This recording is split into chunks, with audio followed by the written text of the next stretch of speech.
So without further ado, I will share my slides, and I encourage you to use the questions and answers box for your questions, and then we can also take a look at them and organize them at the end of my presentation, or even during the presentation. I hope, or I suppose that Ismar can also just take a look and monitor the questions and answers.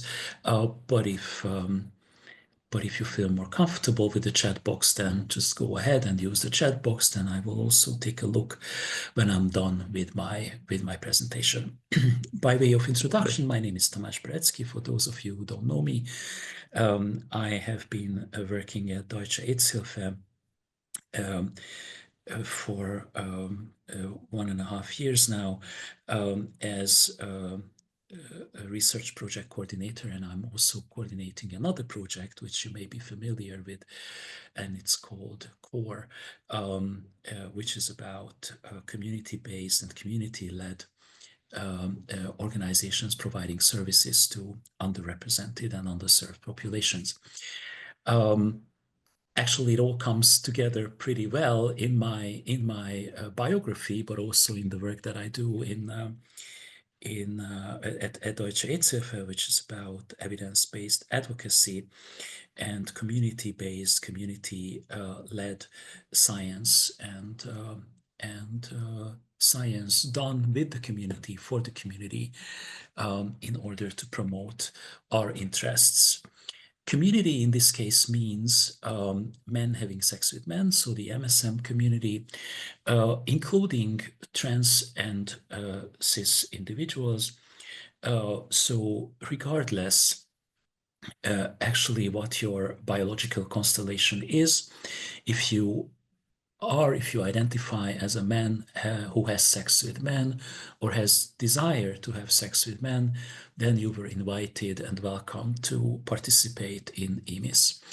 EMIS is not a new endeavor. It started in 2010. So the first round of EMIS was done in 2010. There was a second round in 2017. And now we had a third round in 2023, 2024. You can see that there's a team that I speak on behalf of in this case. It's obviously a massive endeavor, so several principal investigators and coordinators have been responsible for making sure that EMIS runs smoothly, or runs at all, if you like, including Liana Afami, who's our data coordinator, and she works at Maastricht University, Nikolai Lunchenkov, who works at the Robert Koch Institute, and he has been responsible for the eastern region of EMIS. Jules Casalini, also from Maastricht University, who was the coordinator for the trans sub-study, or is still the coordinator for the trans sub-study within EMIS. Dirk Zander of Deutsche Aidshilfe, an excellent psychologist who has is still contributing to developing the community report, which I will explain to you in more detail during my presentation. Myself, Ulrich Markus, who works at Robert Koch Institute and has been involved in EMIS from the very beginning in 2010. Kai Jonas, professor at Maastricht University, also one of the principal investigators, and Axel Jeremias Schmidt, who's another co-worker of ours at Deutsche Aidshilfe, and he's also been involved in EMIS from round 1 in 2010, and he is the third principal investigator in this study. Now, as you might imagine, and of course many of you already know, conducting such a major study and putting it together and developing it is not exactly cheap. This time, the funding structure was rather complex, with various organizations, various funders responsible for different regions and countries in a patchwork, in a puzzle, really, of agreements and contracts. So that we had sufficient funding to pull through with this endeavor, with the biggest funder being the European Centre for Disease Prevention and Control, ECDC, which has participated in the development of EMIS, and then also contributed to some extent to the recruitment and to a significant extent to the funding, in addition to the German Ministry of Health and all these other organizations, including community organizations like the Swiss AIDS Federation. Everyone has chipped in with a little bit of money in order to make sure that that EMIS could happen. And once again, I would like to extend our heartfelt gratitude to these organizations for their funding. In addition to the funders, EMIS would not have been possible without the contribution and active help of a large coalition of community organizations. I know that, once again, if I look at the participant list today, I know that many of you will find the names of your organizations on this list. And again, thank you. A massive thank you to all of you who participated in this and contributed to the translation, to the dissemination, the recruitment efforts, to the revision of the questionnaire. Thank you for the ideas, for the suggestions, and for all your contributions, which was tremendously valuable and helpful. Thank you for your patience when I could not always respond to all your questions immediately, or when we had to keep you waiting for results or data. Fortunately, right now we are already at the stage when the agreements to transfer data to the first of all, to the funding organizations are being developed.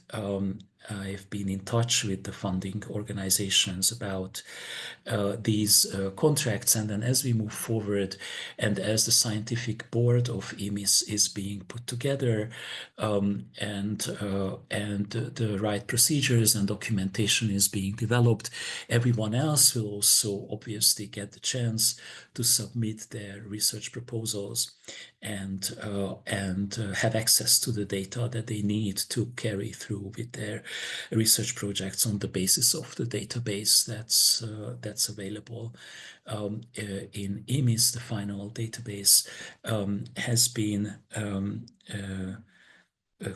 closed, or well, it's not available yet, but it has been finalized only a couple of days ago. So it really did take several weeks for us, for our colleagues, to clean the data, to sort out all the missing data, to identify the variables, and to precisely define the variables that you will be able to look at as you move forward with your research proposals. The entire variable manual, which lists all the variables and also gives a little bit of insight into how these variables come together, including the Dublin Declaration monitoring variables or indicators. So all of this in the form of the variable manual is already available on the EMIS 2024 website. So if you go to www.emis-2024.eu, then you can find and download the variable manual, which already gives you some idea about what is it that you can ask for. And one thing that you have already been asking for, these community organizations, is actually the community report that I'm going to speak about today. Briefly, we asked the question to you, what would be your priority in terms of what is it that the community report should be about? What is it that's really the most interesting, the most pressing issue on your agenda? And the answer was loud and clear. About 70% of respondents, a little more than 70% of respondents to this mini survey, this poll that I sent around about 6 months ago. So about, or more than 70% of you said that the topic of the community report should be chemsex, substance use, and mental health. Now, this is a very broad category, obviously, but we heard you, and we thought, okay, well, this is indeed a very interesting question to look at. This is indeed something that seems to be pretty much on the community's mind. So why don't we take a closer look? Before I get into those maps and tables, this is a very quick overview about the number of participants, or like the range of participants from different countries and regions of Europe. You will see that we could indicate ranges at this point only, and then we will go into more detail as we move forward in terms of exactly how many people responded from which country. Currently, we are a little more at a little more than 50,000 participants in total from all the 46 countries that participated in this round of EMIS. Not only that, but also what is very interesting is that because of the trans sub-study that was included in EMIS 2024, we could, and that's a tremendous achievement of the trans community, actually, and the mobilization of the trans community that was done to a large extent by Jules Casalini. We have the largest ever sample of trans respondents for a sexual health study in this population. What we talk about is somewhat over 2,800 trans participants who responded to the survey and who were eligible for inclusion in the data set.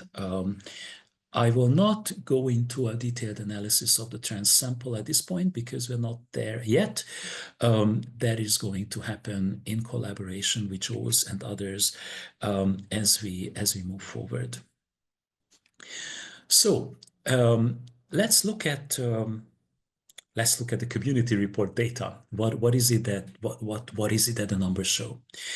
What I'm showing to you now is the percentage of respondents with severe depression and anxiety in the previous 2 weeks, right? So the question was, have you experienced severe depression and anxiety in the last 2 weeks or 14 days?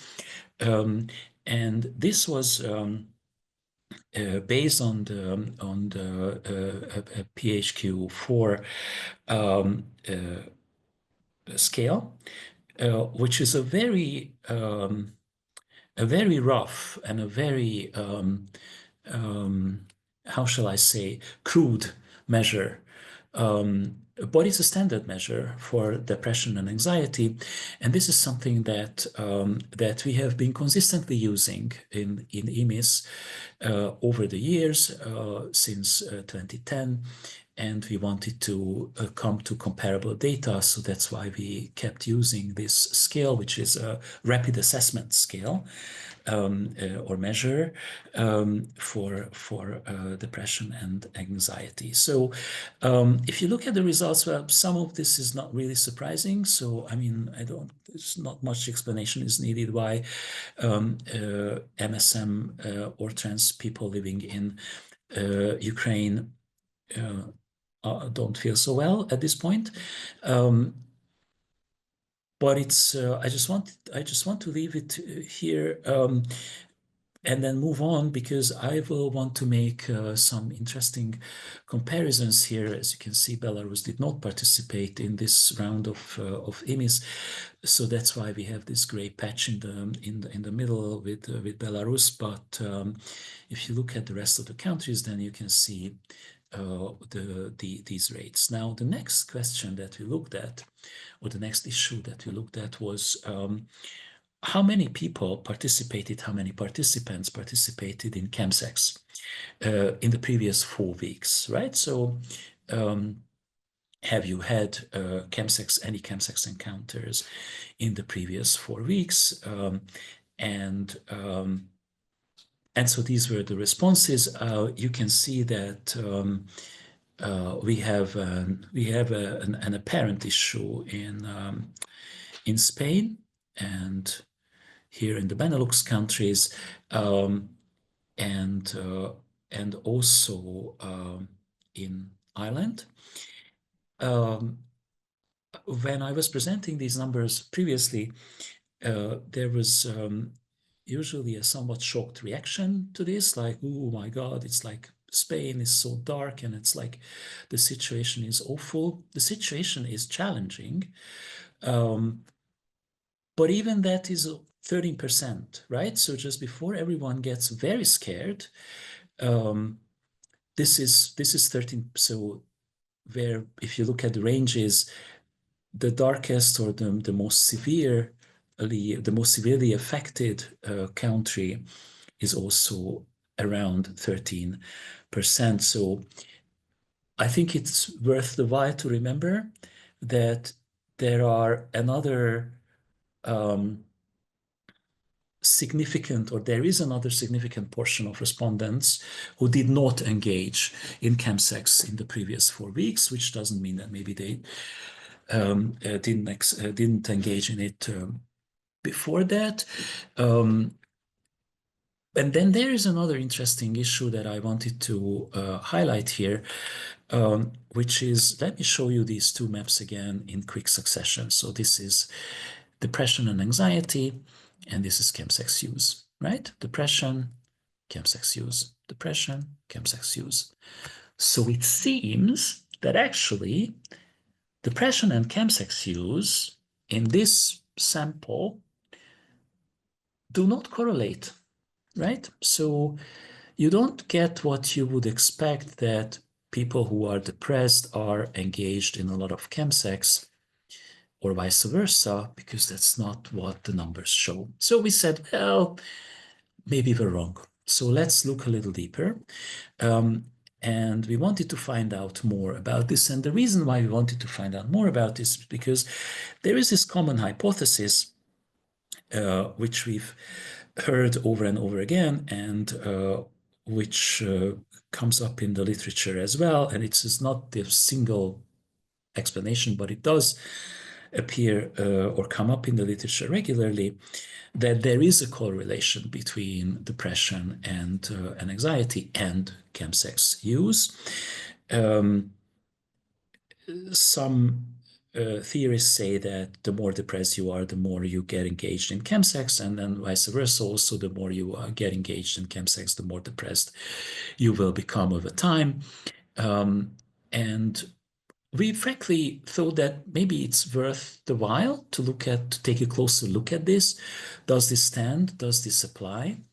And so that's why we wanted to go a little deeper. So we also had the hypothesis that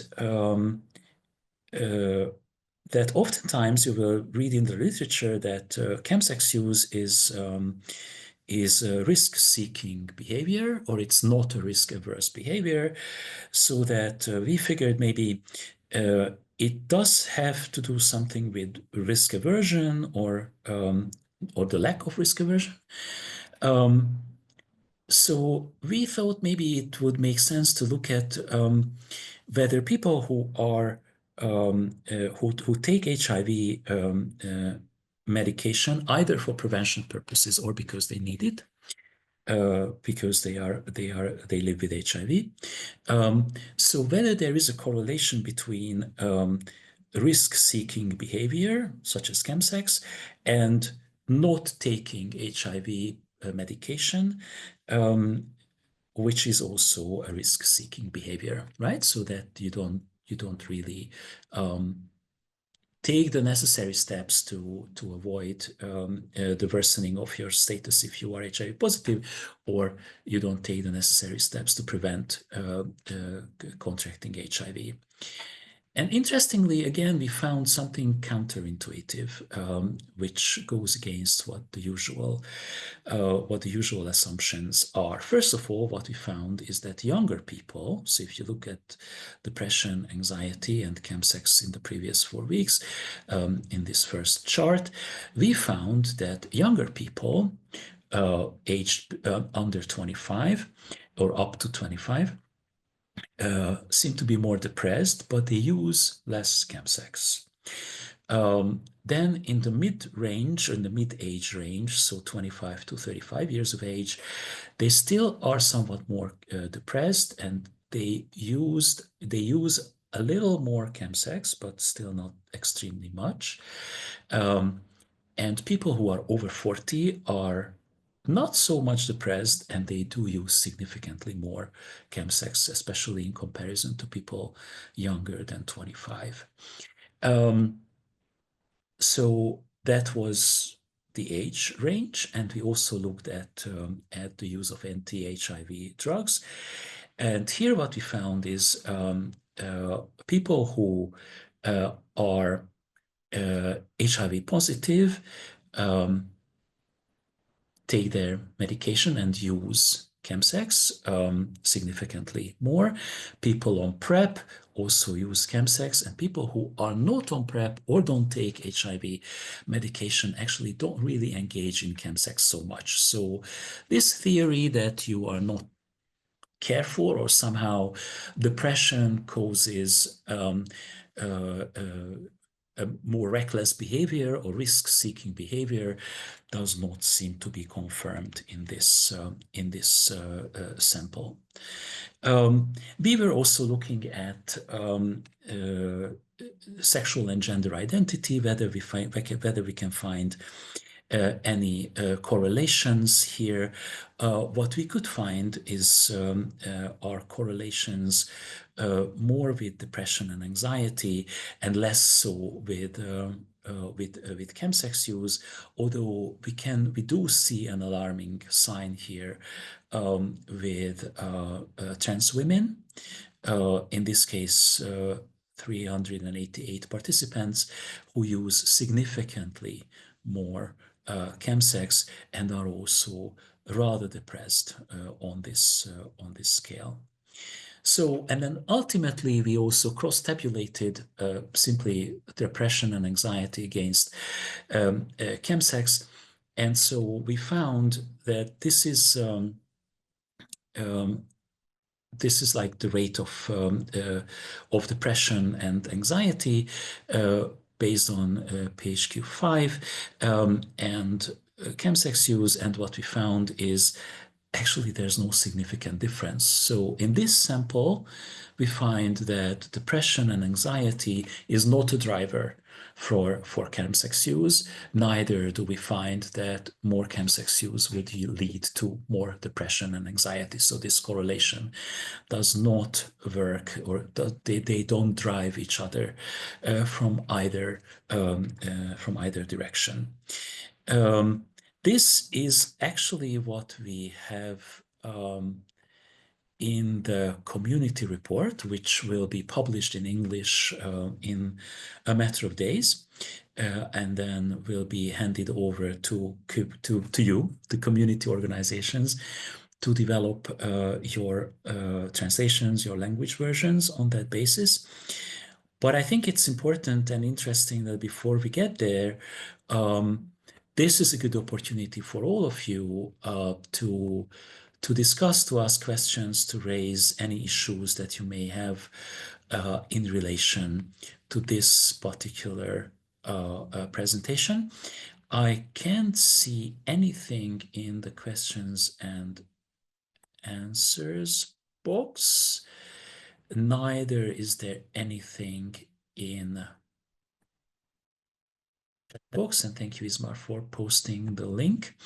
But maybe someone wants to ask or say something, and then now's the time. Go ahead. You can also simply raise your hand, and Indeed. we'll turn on your mic if you have a question. Thank you, Tamás, for your presentation. You're welcome. And I would like to ask just a very simple question, I guess. Are you planning on comparing the chemsex parameters with some other parameters that are not anxiety and depression, and looking for correlations there, or is there no plan on that right now? No. Actually, no, because that's also not our job to do. Actually, this is something. So what EMIS does, what the EMIS team does and will do, is develop a comprehensive report for the whole of Europe, which will give a detailed description of the results of the various variables. But we will not do any cross-tabulation or analysis. That's up to you. So if there's something in that direction that you find interesting or that you would like to explore, then I invite you to submit a research proposal, which then goes to the scientific board. The scientific board also includes representatives, but they are all researchers, but they also are representatives of the community organizations. And they will then decide whether your proposal is worthy of implementation, and then you get access to the data, to the variables that you need to do that kind of analysis that you want. But that's not, and that is not, and has never been the job of EMIS. We want you to do it because we don't actually know so much what is it that you find relevant or interesting. We know that there are a couple of things that the ECDC finds relevant and interesting, like in terms of epidemiology. But you may find very different things interesting, and with like 400 plus variables, it would be very difficult for us to decide what is relevant. Okay, thank you. I hope that there will be a lot of research based on the EMIS results. Also, as a little promo, the COBATES network that AIDS Action Europe is also part of, and probably a lot of your organizations, recently did a series of webinars on data analysis. So if you're interested in that, head over to our website, and you can find the recordings of those webinars online. Also, if you have any questions about EMIS, feel free to email either Tamás and Axel and the team, or AIDS Action Europe, and we will forward your questions to them. Absolutely, and just let me add to this so much. I think it really is essentially important that we step up our community-based and community-led research efforts. There has been an incredible development across disease areas, across the world, actually, in community-driven science. And this, frankly, started with the HIV community, and then with the viral hepatitis community, with huge overlaps many years ago. And we must keep up this tradition. So please, please, please do submit your research proposals. Look at the variable manual on the website, and ask questions to yourselves. What is it that you want to find out about your community? Because if you want to do evidence-based advocacy, if you want to do data-driven advocacy, if you want to argue to politicians, especially now when things are becoming increasingly difficult. So if you want to build your arguments, then you need data, and the data is there. The data are there now. But you have to decide what you want to use from this ocean of data that we have, and then build your own research. And we're here to help, yes. but you must do it and build your own research. That's the only way to go. Yes, thank you for pointing that out, how important the data is in our advocacy efforts. And yes, as I said, I hope that we will be able to scale that up. Thank you again. And now I would transition to the second part of our webinar. Axel Bautista is here from MPact Global. And the story how I personally found out about MPact and met the team was connected to chemsex because our coordinator Ferenc was attending a panel at the AIDS conference in Munich that was organized by MPact, and it was about chemsex. And there in their space we got to see what else they do and the extent of their work, and it was just always fun to walk past their stand and see that they're doing something just fun and nice and positive. And we were all it spoke to us that this approach that is body positive and stigma and discrimination free, and also focuses on the bodily autonomy of queer people, and also fosters this mindset of talking about sexuality and sexual health without stigma and without discrimination. And that's why we decided to invite Axel today to tell us a bit more about that approach and their public campaigns. And I hope that this will be interesting for our members too, as a good practice example, but also as a potential collaboration opportunity. So yeah, without further ado, I will give over to Axel. Welcome, and floor is yours. Thank you, Ismail, and thank you everyone who is here. As Ismail just introduced me, my name is Axel Bautista. I'm working for MPact. MPact, we are a global organization. It's officially located in California in the United States, but our work is global, and all the staff lives in different parts of the United States, but also in different parts of the world. I live in Mexico City. I'm based in Mexico City, so that's what I am right now. Well, I'm gonna share with you some of the work that we have done at MPact.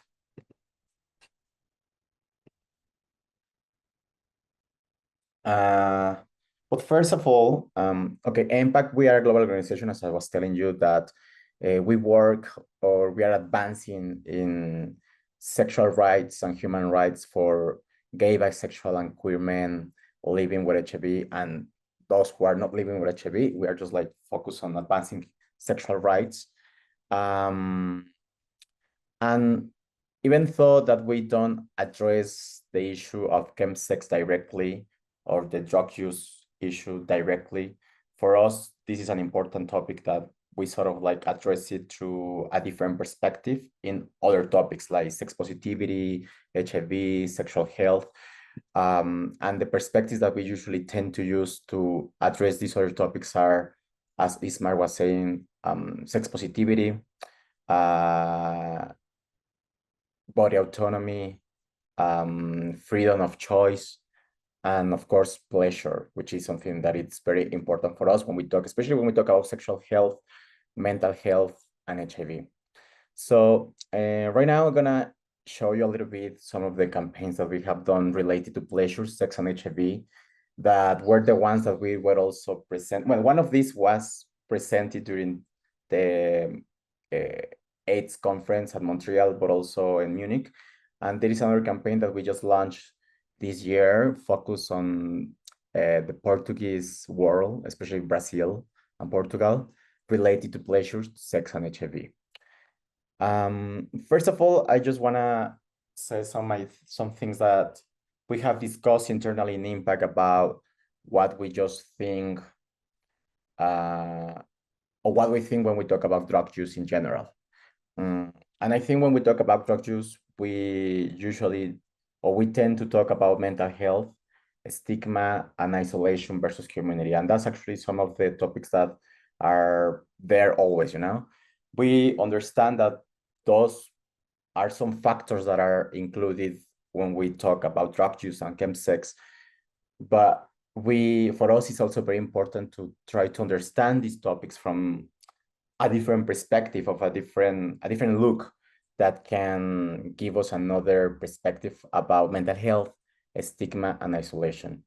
I think when we talk about pleasure and sexuality, pleasure and sex, pleasure and drug use, we can start understanding about why people is doing what they do. In general, everything, And for us, it's very important to highlight the importance of pleasure when we enjoy our sexuality, either if it's with drug use or without drug use, because we believe that the main narrative about sexual health and sexual health and mental health, it's always it doesn't never addresses the issue of sex. It's always talking about everything except sex. But sex is something that it's very important, especially in the way people from the LGBT community, especially gay, bisexual, and queer men and trans people, are living their lives every day, because it's part of who we are. It's part of how we relate to each other. It's part of our lives. And I think when these narratives don't address this issue, are actually, first of all, they are like stigmatizing sex, and secondly, they are forgetting about something that is important to us, which is also pleasure, and the narratives tend to be always tragic and tend to be always like moral and conservative. So that's what we have done, especially with HIV. And I think that this is something that can be implemented in different ways, of course, when we talk about drug use. So when we talk about pleasure, for us, it's important to focus especially in why people have the right to choose whatever they want to do with their own bodies.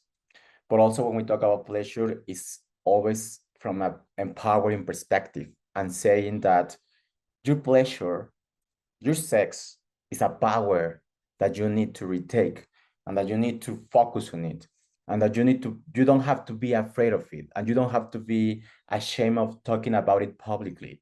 Because the main narrative, especially when we talk about HIV, for example, or sexual health related to the queer and gay community, it's always tends to be, first of all, when we talk about sex, tends to be more from the prevention perspective, from a clinical perspective, but always like being, like make you feel shame about what you like, about what you do, and about how do you express yourself in general. And the second thing that we tend to do when we talk about these issues is also empowering the community and letting people feel that they are not alone, in terms that there is a lot of people like them who are enjoying sex and their sexuality like them, who are living their lives similarly like them, and that also there is a strength within the community that can give us a lot of power when we want to change the narratives, when we want to feel better with ourselves, and when we want to enjoy our freedom and our sexuality and our everything we want to do. So those are the two things that we actually tend to focus when we do our campaigns: community, pleasure, and of course, everything that is around it, which is body autonomy, freedom of choice, and other stuff. This is actually what I was talking about: community empowerment, sex positivity. This is another thing that I also would like to highlight, because I think everyone talks about sex positivity right now, especially in the activism, and I think everyone has a different opinion about what sex positivity means. What I think that is the most common narrative about sex positivity is just like, oh, let's just talk. Sex positivity is like everyone can do whatever they want, and I will be respectful of it. That's sort of like the main narrative. But I believe, and in general from MPact, we believe that that narrative is not enough when we talk about sex positivity. And as I was saying before, for us, putting sex in the middle of the conversations is crucial to start talking about stigma, to start talking about community, to start talking about empowerment, and to start talking about body autonomy. So for us, the narrative has to go beyond. And for us, it's important to talk about sex positivity as a way or to make an affirmation and a celebration of the queer sex and the sexuality, because we believe that sex has a value. And we believe that sex has to be always in the middle of the conversation and has to be the center when we talk about sexual health, mental health, and I would say that also drug use, you know. So the other two things that I want to mention is just that for us, when we do campaigns, to have a clear and affirmative message has been always, I don't want to say the key, but it's very important when we do that, because as you will see in the campaigns that I will show to you, you will see that when you say the message, you have to be very clear and you have to be affirmative about it. And that's different to what the main narrative is about when we talk about campaigns related to HIV, for example. You know, when we talk about a campaign related to HIV, it mostly focuses on the preventive or the clinical perspective, but also you also focus only in the tragedy or in take care about yourself. You know, always like having these sort of negative scenarios about what it means living with HIV. However, we believe that this is when you do a campaign, that's the opportunity to show to the world a different perspective, a different message. And that's what we try to do, especially with the right to sex campaigns that we have and that we have done so far.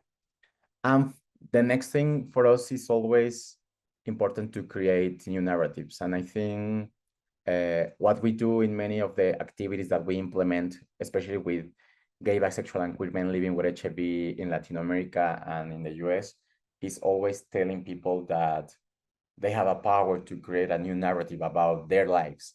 And they have the power to get rid of the narratives that are always, you know, imposed by the society or by the culture in which we live. I mean, of course, we understand that it can be complicated, but we have seen that people sometimes feel they don't have the power. They feel powerless, and they feel that everything that is taught to them by the doctors or by the church or by the society is what they have to do. So in some of the activities that we have done, especially with community empowerment with people living with HIV, it's always focusing in making them feel powerful about their narratives, their life, their sexuality, and their pleasure.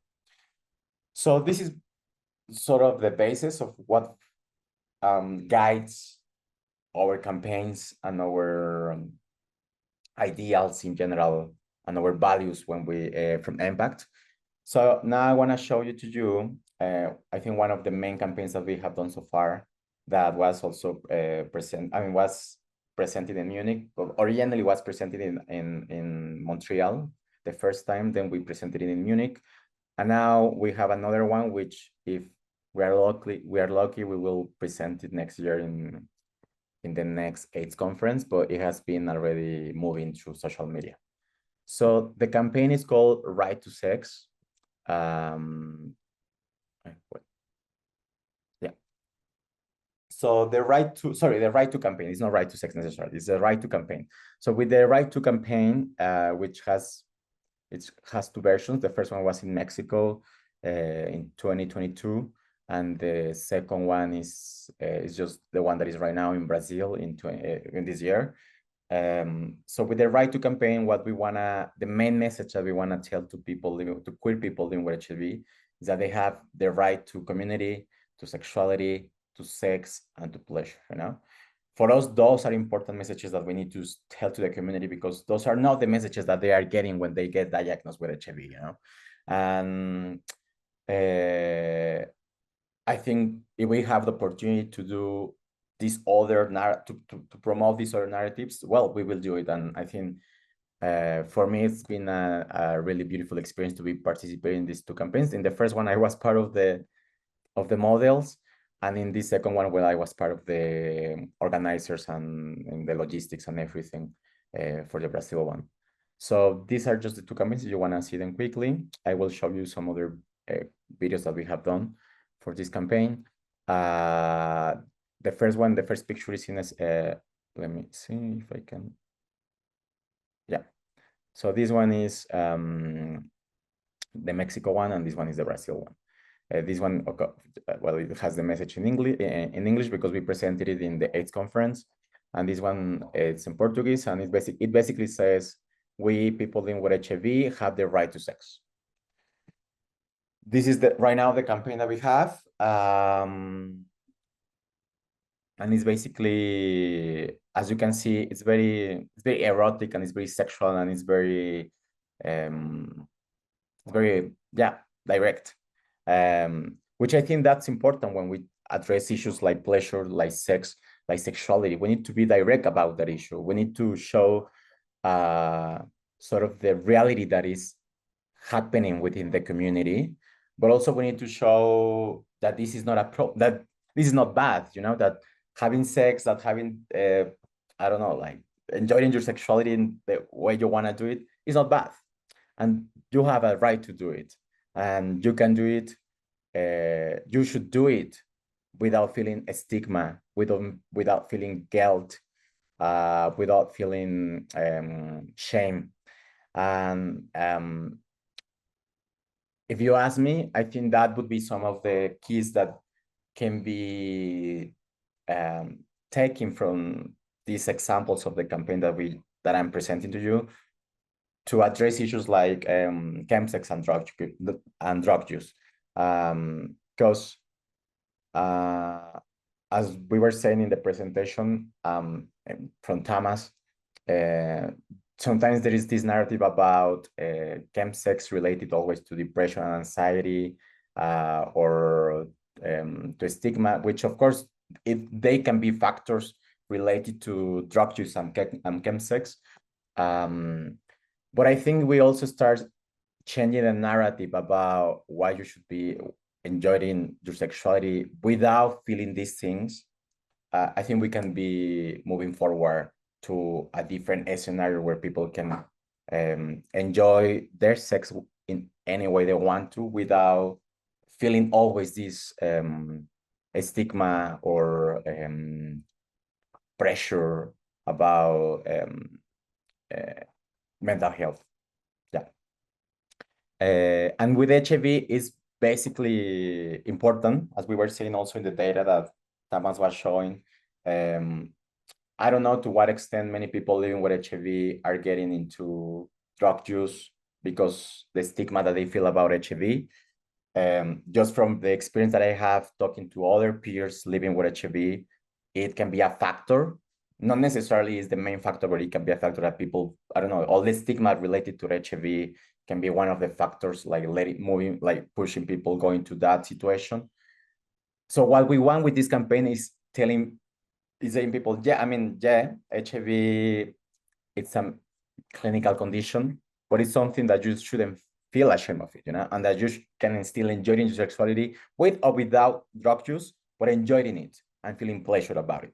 So that's sort of like our main message when we have these campaigns.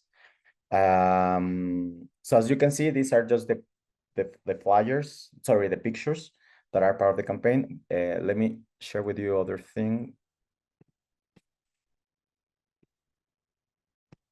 I will share with you the links of these things. So these are, for example, also the videos. So the campaign is always trying to focus on, it's a multimedia campaign, so it's videos and pictures. And as you can see, the main messages of the videos are sex positivity, right to pleasure, HIV in Brazil, positive community in Brazil, talking openly about it, living with HIV, sex without condoms, positivity. So it's always like giving these other new narratives that probably people don't necessarily see when they get diagnosed with HIV. And I think that's empowering. And that can be very beautiful, especially in a region or in a country like Brazil and Latin America, where we still have a lot of morality, conservatism, and well, the church, especially the Catholic Church and the evangelical church in Brazil, has a lot of power, especially on the bodies and how they enjoy their sexuality without any prejudice. Finally, I just want to show you also another campaign that we did related to vaccination. And I wanted to show you this campaign because when we talk about vaccination, it always tends to be clinical, and it always tends to be like you should get vaccinated to prevent yourself to transmit, or to prevent yourself about other infections, or to prevent to transmit the virus or whatever to other people. It's always from this perspective of prevention, fear. You are the vector of contagion. So, you know, like all it's about a medical perspective, but never about pleasure, and never about like how this vaccination, for example, this clinical thing is gonna be better for you to enjoy your sexuality. And so what we did with this campaign, which was about vaccination, let me show it to you. So we have this infographic. I don't know if you can see it. It's in English and also was in Spanish. But the infographic, of course, we have the clinical part, which is what is vaccination for, what are the symptoms, which is important for people to know about it. But what we mostly focus about was the benefits of vaccination in your life as a gay, bisexual, or queer person, enjoying your sexuality. So it's about also telling you, yeah, I mean, vaccination is important, but this is going to be important because you will have the opportunity to continue enjoying your sexuality as any way you want to. And it's going to reduce your anxiety when you have sex. And of course, because we feel that it's going to help to eradicate fictions within the LGBT community. But it's always trying to change the narrative and keeping and always putting in the middle of the conversation or in front of the conversation the sexuality and the sex and the power that you have about it. So this was the campaign, and this was also part of the videos. This is very quickly. I will just show it to you. Sex. To be free from anxiety. Because I'm worth investing in. It's an easy way to take control of my health. Sex. Vaccines are safe and effective. Vaccines help to resist homophobia in healthcare. To reduce stigma. Sex.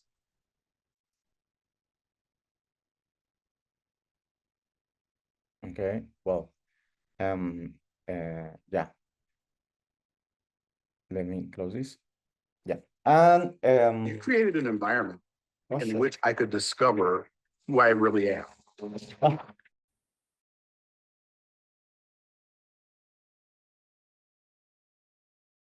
Sorry, it was the commercials. So I don't have the premium one, so that's why. So yeah, finally, and let me I'm just almost gonna finish with this with my presentation.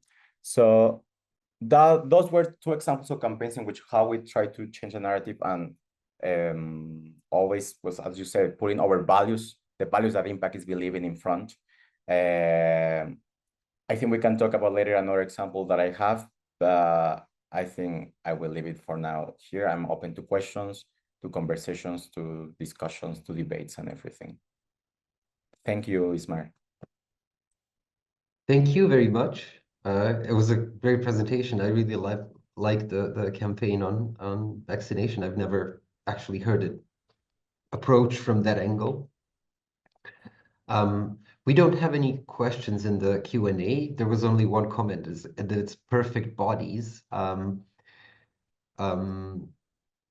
But we have a question now. I will let João speak.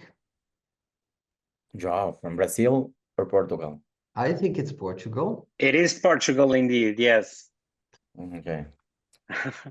Hi, Axel. Thank you for your presentation. In reality, I just would like to ask your email address because I can't find anything on your website. And I'm really interested in any work that you do in Portuguese, even Portugal or Brazil.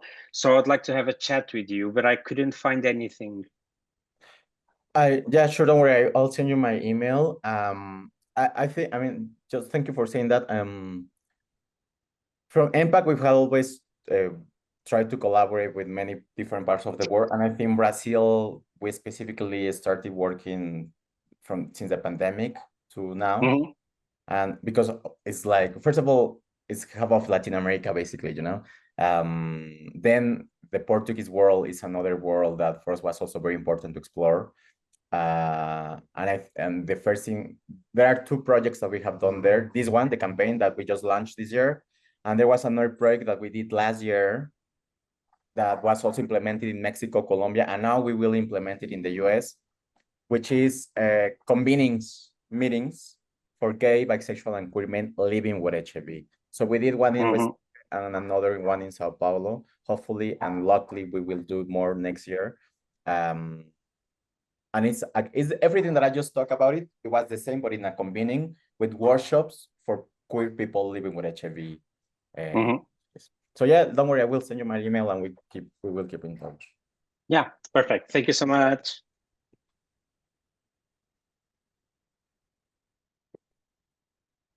Thank you, Joao.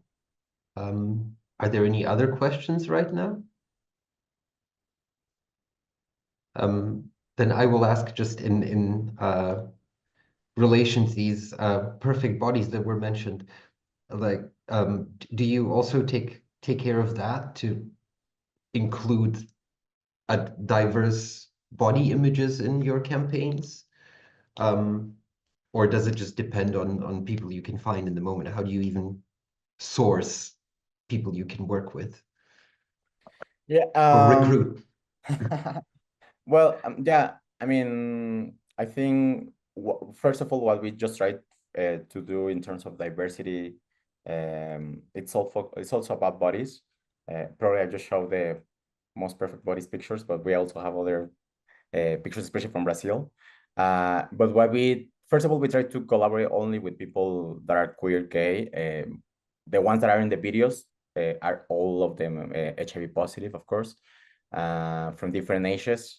Also, because it's important just to hear the different generations talking about pleasure and HIV. And for the pictures, also, I mean, we try to invite sex workers, OnlyFansers, yeah, trans people, non-binary people, or trans men and non-binary masculine in the umbrella. Yeah. But Okay, yeah, thanks. I will, yeah, probably you will see, I will show probably the most traditional ones, but yeah. But there's definitely more content on your website and your social media, so everybody can go over there and check it out.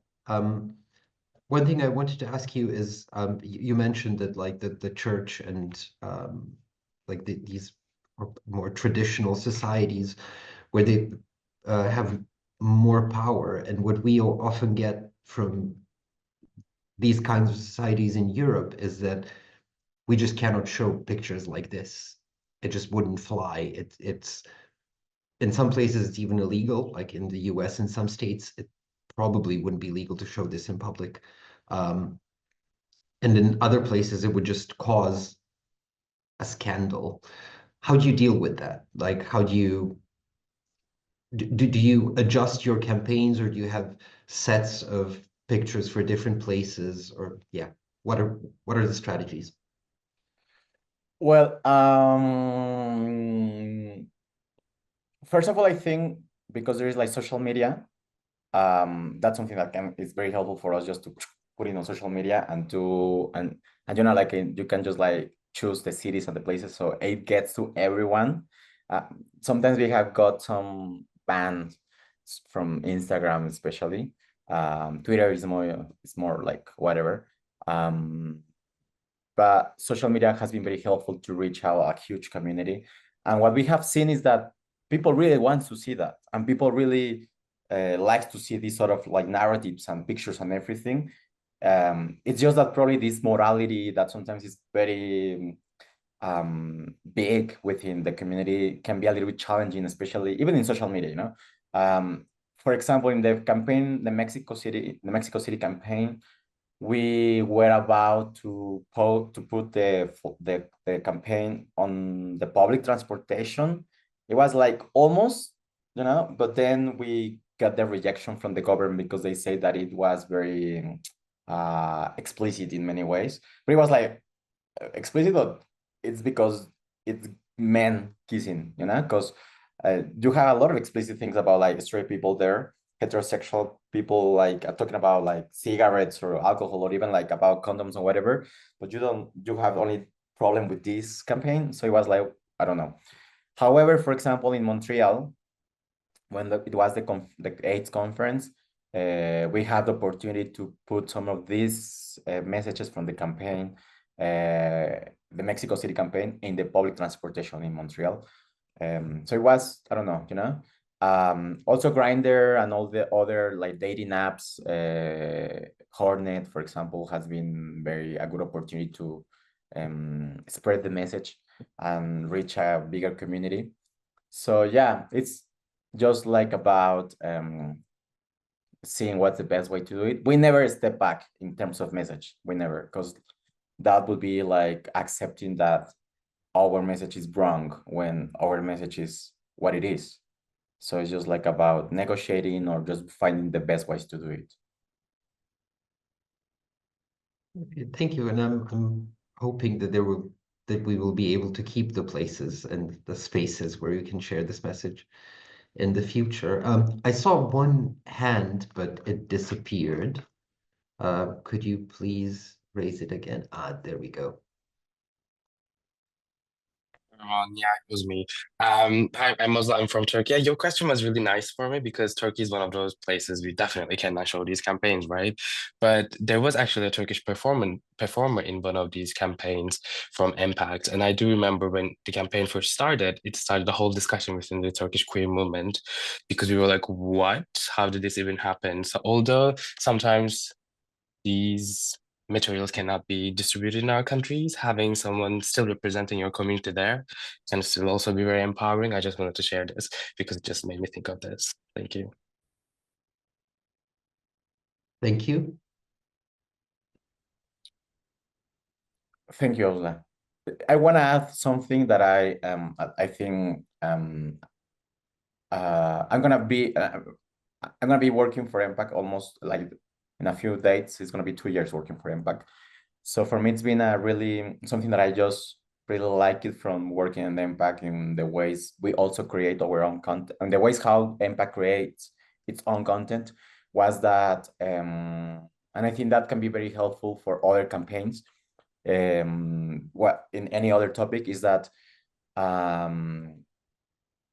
we usually try to see, you know, like when you have like, how do you call the bank, the images of bank, the pictures, you know, like it's like a bank of pictures. Like, I don't know, if you want to do like if you want to do like a campaign about against homophobia and you go to Google and put like, oh, pictures of men kissing or whatever, you will always get, you know, the traditional pictures of 2 white men, or like the interracial picture of a white man and a dark-skinned person like kissing each other or whatever, you know.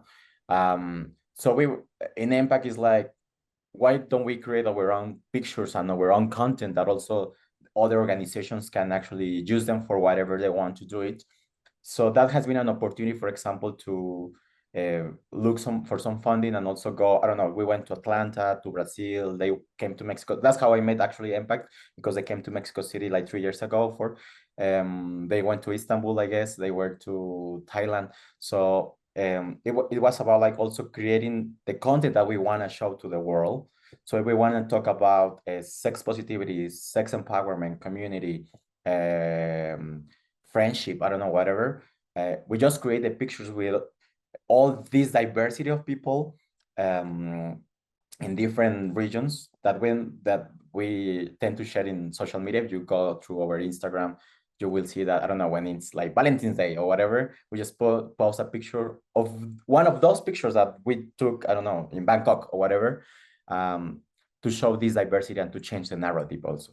And to also show a real community and a real picture. Yes, and I think it's really empowering, or it can be really empowering to get reminded that the queer community is truly global, that we are everywhere. In some places we're louder, and in some places it's a bit more hidden, but we exist. And doing that sort of global campaign, at least to me, it reminds me of that. All right. If there are no other questions for now, I think we can conclude this here. Just as we said, feel free to reach out to Tamás, to Axel, to all of us if you have any questions later, if something comes up, or if you have any suggestions and ideas of how we can move this discourse forward. Thank you again, Tamás and Axel, for being a part of this and presenting your work at the webinar. And yes, I hope we will see each other again soon, either online or live. Thank you.